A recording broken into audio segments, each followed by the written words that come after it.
بسم اللہ الرحمن الرحیم۔ تنہائیوں کا شاعر ناصر کاظمی۔ ناصر کاظمی نے اس دور میں شعور سنبھالا جب شعر کہنے والے علاقائی شاعر بھی زندہ تھے۔ ناصر کاظمی نے مختصر عمر میں وہ کام کر دکھایا جو لوگ بہت لمبی زندگی پا کر بھی نہیں کر سکتے۔ وہ 8 دسمبر 1925 کو مشرقی پنجاب کے شہر امبالہ میں پیدا ہو کر 2 مارچ 1972 کو اس جہان فانی سے کوچ کر گئے۔ اس مدت میں بھی وہ زیادہ تر علیز رہے۔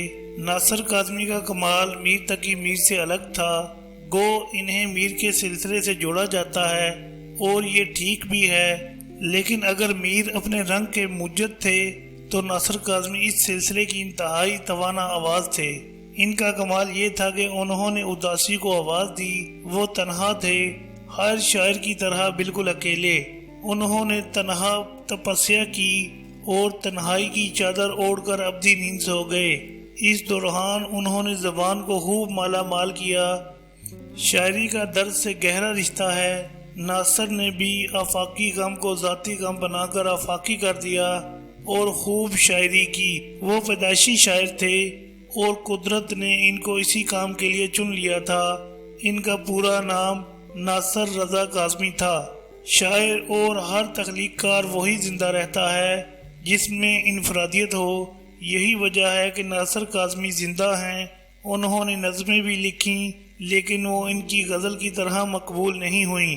اس کا ایک سبب تو وہی غزل کا جادو یعنی ہمارا مزاج، اور دوسری وجہ ناصر کی غزلیہ طاقت۔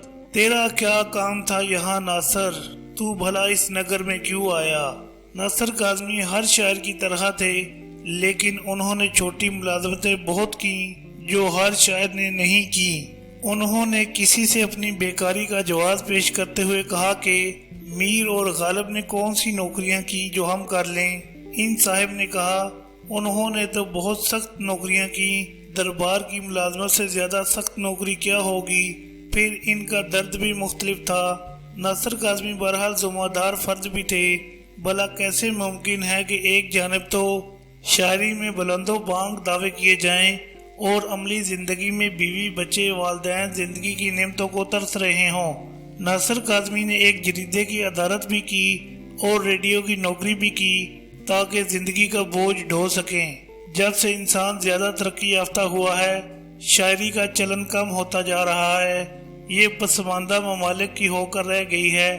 مغربی ممالک میں ریاضی کا چلن عام اور شاعری کا کم سے کم ہوتا جا رہا ہے۔ شاعری کا رجحان کم ہونے سے دہشت گردی بھی بڑی ہے جو ناصر کاظمی کے دور میں نہیں تھی۔ وہ ہر اصلی شاعر کی طرح دنیا دار، تیز ترار، اسٹریٹ اسمارٹ نہیں بلکہ بھولے آدمی تھے۔ شاعری محض لفاظی نہیں بلکہ محدود الفاظ میں بڑی بات کہنے کا ہنر ہے، اور یہ ہنر ناصر کاظمی کو خوب ودیت کیا گیا تھا۔ ان کا کمال چھوٹی بحر میں اور کم الفاظ میں بڑی باتیں کرتا تھا۔ دل دھڑکنے کا سبب یاد آیا، وہ تیری یاد تھی اب یاد آیا۔ آج مشکل تھا سنبھلنا اے دوست، تو مصیبت میں عجب یاد آیا۔ دن گزارا تھا بڑی مشکل سے، پھر تیرا وعدہ شب یاد آیا۔ تیرا بھولا ہوا پیمانے وفا، مر رہیں گے اگر اب یاد آیا۔ پھر کئی لوگ نظر سے گزرے، پھر کوئی شہر طرب یاد آیا۔ حال دل ہم بھی سناتے لیکن جب وہ رخصت ہوا تب یاد آیا۔ بیٹھ کر سایہ گل میں ناصر، ہم بہت روئے وہ جب یاد آیا۔ ناصر کاظمی کی یہ غزل فردوسی بیگم کی آواز میں ایک طویل عرصے تک ریڈیو پاکستان کے سامعین کے کانوں میں رس گھولتی رہی، اور شاید کوئی دن ایسا نہ ہوتا تھا جب یہ غزل ریڈیو پاکستان سے نشر نہ ہوتی۔ اسی غزل کو بعد میں ملکہ ترنم نور جہاں نے پاکستان ٹیلی ویژن پر اپنے انداز سے پیش کیا۔